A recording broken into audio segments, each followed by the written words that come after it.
You know things are catastrophically bad when Fox News gives you friendly fire. Our new Fox News polling shows that people perhaps are concerned with how things are going. This is as of March 14th. Those that say they disapprove, 56%, more than half. Those who approve of the president's handling of the economy is at 43%. And in that same polling, we asked about the most important issue facing the country today. And top of the list is inflation.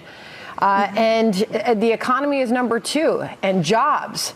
Those are first and second as it goes down to political division and preservation of democracy. Is the president doing enough to answer the needs and demands of the American voter when it comes to the economy and lowering prices? The president and his economic team are working on this effort every single day. And the president is not only trying to fix the mess created by the previous administration's incompetence and reckless spending, he is trying to fix decades of unfair trade practices that have ripped our country off, that have sent jobs overseas, and that have forced millions of Americans out of their jobs. Less than 9 hours from now, tariffs, when it comes to what's going on with the agriculture sector, very crucial here. And the pain apparently is coming. White House saying that those tariffs on China, 12:01 a.m. Eastern time, go into effect. This is going to hit farming states like Iowa very hard. The Hawkeye State is America's second biggest agriculture exporter. $13.5 billion in farm exports in 2023. We've got farmers enduring the same type of angst when it comes to tariffs. Let's listen when it comes to what they are saying across the country.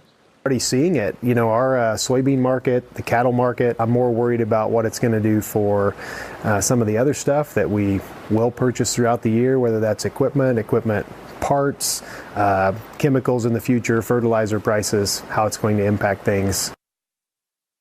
So as we look, we've got the 2-day of the Dow, and you can see the volatility. Certainly yesterday was really, really rough. Today, we just went from peak all the way to fumbling to the trough, which is where we kind of are right now, down about 640 points. But first time ever that 2 days in a row, the Dow has endured 2,000-point swings. The president's message has been simple and consistent from the beginning. To countries around the world, bring us your best offers, and he will listen. Deals will only be made if they benefit American workers and address our nation's crippling trade deficits. America does not need other countries as much as other countries need us. And President Trump knows this. He's going to use the leverage of our markets and our country to the advantage of the people he was sworn in to represent. On the other hand, countries like China, who have chosen to retaliate and try to double down on their mistreatment of American workers, are making a mistake. President Trump has a spine of steel, and he will not break, and America will not break under his leadership. He is guided by a firm belief that America must be able to produce essential goods for our own people and export them to the rest of the world. A strong America cannot be solely dependent on foreign countries for our food, medicines, and critical minerals. Yes, thank you. You mentioned the 70 countries or so.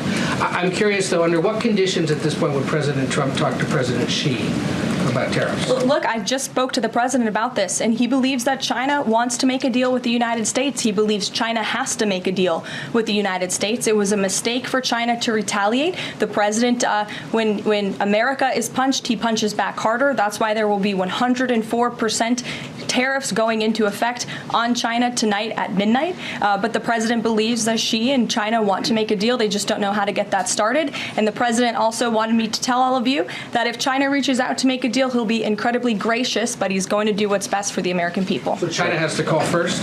The Chinese want to make a deal. They just don't know how to do it, but the president will be implementing these 104% tariffs on China tonight. Karoline, thanks.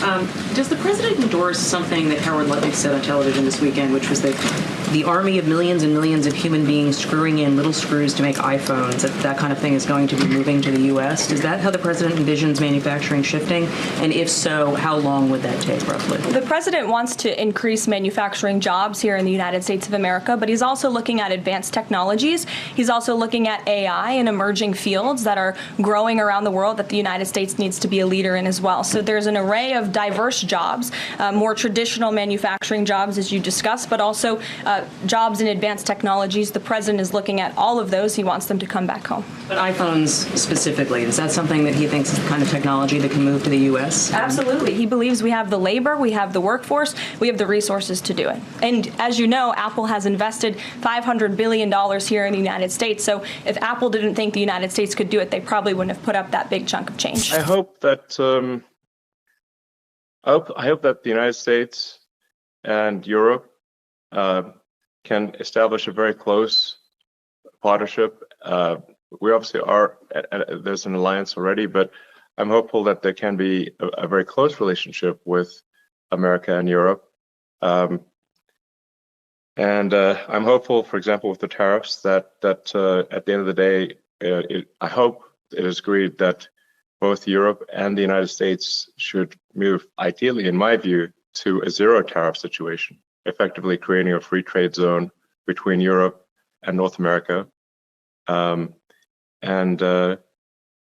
would be that's what I hope occurs. Setting a table, and we're going to have great trade, and we're going to have a very strong country. Our country is going to be at a level that has maybe never been, or maybe, our country was the strongest, believe it or not, from 1870 to 1913. You know why? It was all tariff-based. We had no income tax. Then in 1913, some genius came up with the idea of let's charge the people of our country, not foreign countries that are ripping off our country. And the country was never that kind of wealth. We had so much wealth, we didn't know what to do with our money. We had meetings, we had committees, and these committees worked tirelessly to study one subject. We have so much money. What are we going to do with it? Who are we going to give it to? Karoline Leavitt doesn't know how to respond to anything. That's why both her and the rest of the people in the Trump administration, anytime they get pressed about things that they're doing, they're like, shut up, just deal with it and shut up. I mean, there's no real way to spin any of this. Like, he kept like, oh, Trump's looking out for the little guy. That's why him and Elon Musk are firing hundreds of thousands of federal administration employees and gutting agencies like the Consumer Financial Protection Agency, because we can't have the public protected from big banks and financial institutions. We can't be having that. Also, screw your Social Security and your Medicaid and your Medicare and all those other things that, make it possible for the elderly and the sick and the people in poverty to just survive. Screw all of that. Go get a job. We gonna get these kids back working. We gonna get women back in the kitchen. We gonna get all these black people from flying these planes. We gonna get black people up out the army. I mean, that's their agenda. Oh, and obviously don't forget all the tariffs. And as the rest of the world retaliates, Trump's like, oh, well, I'll increase it by 50% more. So prices all across the board are skyrocketing.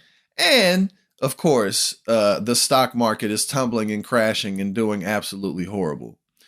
So there's no real way to spin and act like Donald Trump's doing his best for the little guy and the working man and woman when all he does is tweet, truth. He puts things out on Truth Social, running at the mouth, complaining, that portrait of me, that doesn't look anything like me. That's an absolutely terrible portrait.